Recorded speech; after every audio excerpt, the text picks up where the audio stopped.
Atualmente, os distúrbios mentais estão muito presentes nos filmes de ficção, como o filme Coringa, que apresenta vários tipos de transtornos mentais, dentre eles um dos mais comuns é a ansiedade, que se enfatiza bastante na vida dos adolescentes.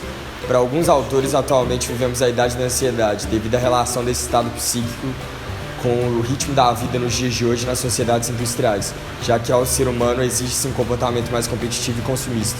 Esses autores afirmam que a simples existência do homem no mundo atual é um fator preditivo para o surgimento da ansiedade, estando todos os seres humanos suscetíveis a ela. A ansiedade é a reação natural do corpo ao estresse, é a preparação do seu corpo para uma autodefesa diante de uma situação de perigo ou alerta. É um estado emocional caracterizado por sentimento de tensão, preocupação e pensamentos ruins. É importante ressaltar que nem sempre a ansiedade é uma doença. Muitas são as situações cotidianas que envolvem perigo ou ameaça. Nessas situações, um estado de alerta é essencial para a autodefesa do indivíduo. No entanto, pessoas que apresentam um estado ansioso tendem a superestimar a situação de perigo. A forma com que as situações são interpretadas pelo indivíduo tem um valor potencial para o surgimento ou não de algum quadro patológico. Eu vou falar um pouco sobre as causas da ansiedade, como elas normalmente ocorrem. O desenvolvimento da ansiedade depende principalmente de uma predisposição genética, mas alguns fatores dão sua contribuição, como histórico familiar, fatores ambientais como pressão social, do trabalho, da escola e das situações familiares. Os fatores emocionais também contribuem muito para isso, ou seja, na forma como as pessoas estruturam seus pensamentos, suas linhas de raciocínio e, consequentemente, encaram as situações do dia a dia. Vale ressaltar que os gatilhos são totalmente individuais e únicos, por isso não se deve generalizar as causas.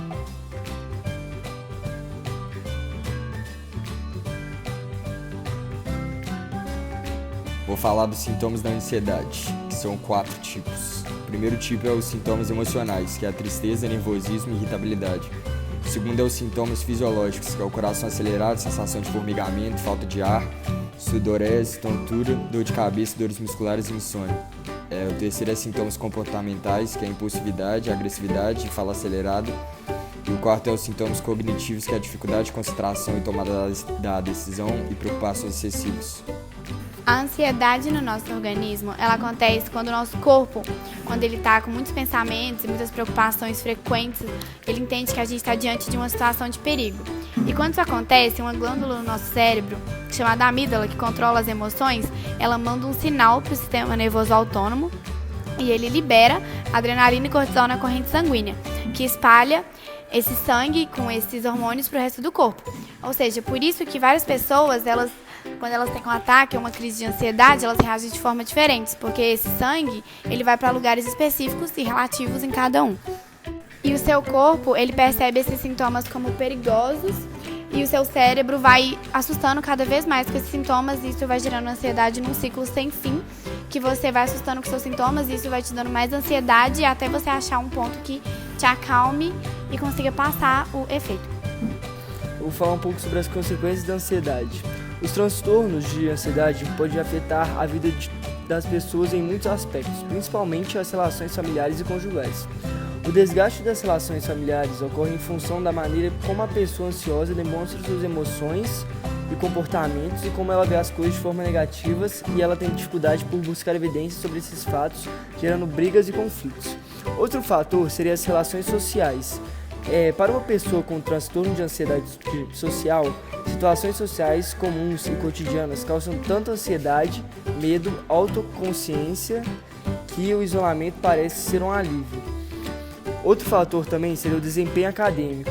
A ansiedade também pode afetar o desempenho acadêmico. Ela afeta a capacidade de atenção, interpretação, concentração e a memória de uma pessoa, dificultando o aprendizado e a retenção de informações. Além disso, teria também o desempenho profissional.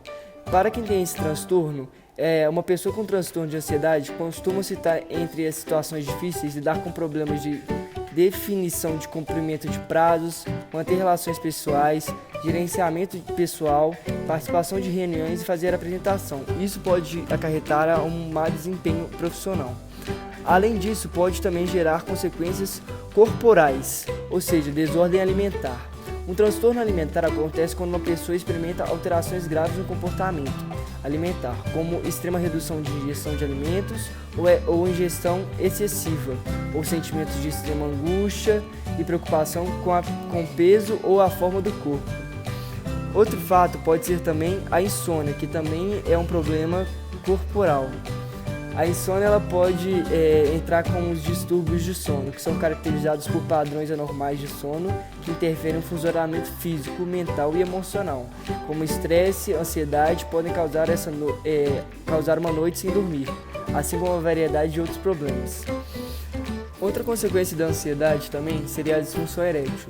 A disfunção erétil é absolutamente um sintoma da ansiedade, como eu já havia dito. Especialmente um grave, pode causar uma série de problemas diferentes que afetam o libido e a impotência é uma delas. Como citado no início do texto, a ansiedade pode vir a se tornar patológica, e a partir do momento que os sintomas se tornam acentuados ao ponto de prejudicar o indivíduo. Seus desdobramentos e variedades são o transtorno de ansiedade generalizada, que é a TAG. A pessoa com esse transtorno, ela tem noção que a situação que ela está imaginando não existe ou que sua preocupação com a situação seja desproporcionalmente grande e irrealista, mas mesmo assim sofre com sentimentos que parecem incontroláveis. E mesmo assim levam uma vida normal, uma vida social ativa, mas estão constantemente lutando internamente.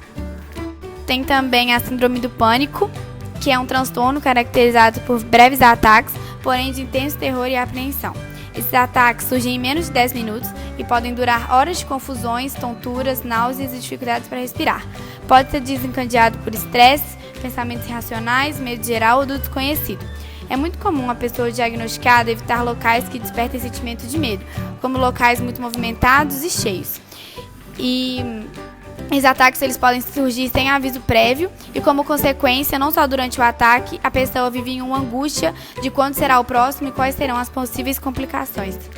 A agorafobia é a ansiedade específica sobre estar em um lugar ou uma situação onde a fuga é difícil, complicada ou indisponível. É uma necessidade que a pessoa tem de saber a rota completa de fuga. Ela é muitas vezes precipitada pelo medo de ter um ataque de pânico. É praticamente um medo do que pode vir a acontecer e a pessoa evita qualquer tipo de coisa que pode desencadear um ataque. Alguns chegam ao ponto de nem sair de casa.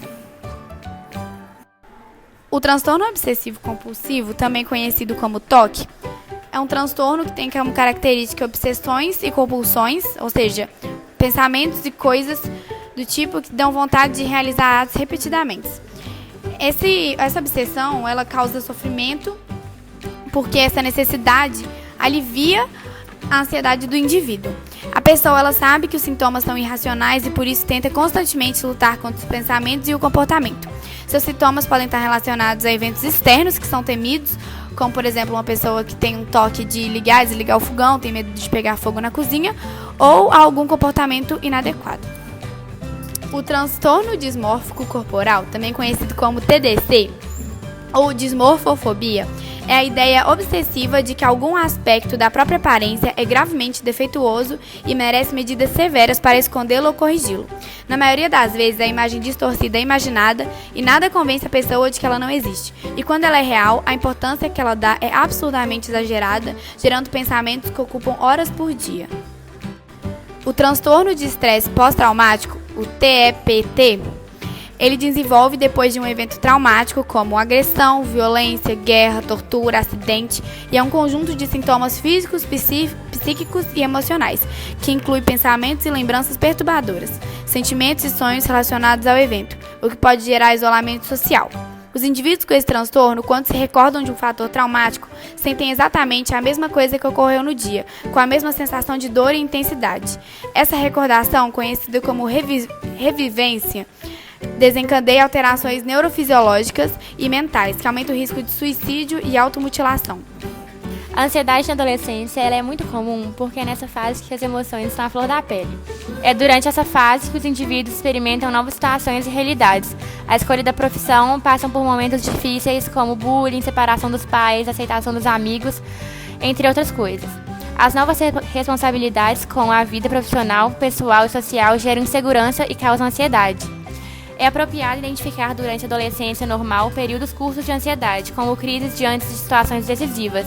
A partir do momento em que a ansiedade se torna algo alarmante, gera uma preocupação maior.